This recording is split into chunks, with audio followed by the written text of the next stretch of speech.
Hello guys and good day. For today's video guys, i-update ko kayo ng status ng barko natin at kung saan ang location sa ngayon. At ito nga guys, nandito tayo sa area kung saan nandito lang sa area na ito ginagawa yung STS operation. At magkakaroon nga tayo guys ng cargo loading operation. At kung nakikita nyo guys, yung barko na yan sa likuran, yan guys ang magkakarga sa atin. Bali yung cargo nila guys ay ililipat sa barko natin. Kaya ang strategy guys ng STS operation is umikot sa pupa natin or kaya sa upside ng barko natin para mas madali ang pagdikit sa right side ng barko natin guys. So kung makikita nyo guys, dahan-dahan lang yan at diskarte lang guys, Kung sa bagay, yan na yung madalas na operation na ginagawa dito kung kaya't kabisado naman ng mga piloto ang kanilang ginagawa dyan. Actually guys, yung barko natin ay naka-anchor lang naman.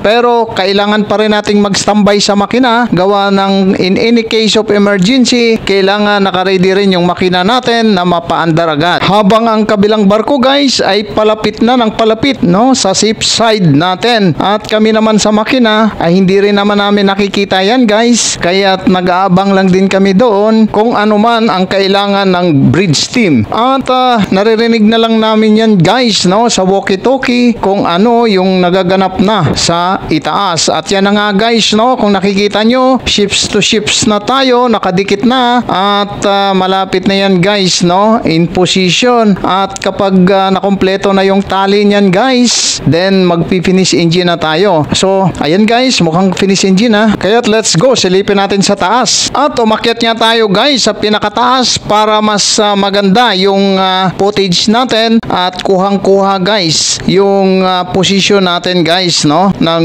barko natin. At yung green guys, ayan yung barko na magkakarga sa atin. At syempre yung pula na yan na deck ay yan yung barko natin guys. At kung nakikita nyo nga guys, yung kanya-kanyang crane ay naka-ready na, in position na. Mukhang niready na kaagad yung manifold natin at yung manifold ng kabilang barko. Mukhang nag-connect na kaagad sila at mukhang minamadali yung kargamento na mailipat sa barko natin. Kung sa bagay guys, hindi naman ito magtatagal, gawa nga ng ships to ships lang naman. So parang nagbubuhos ka lang din ng galing sa kabila at ililipat lang din sa barko natin guys. So yan guys yung update natin for today. God bless!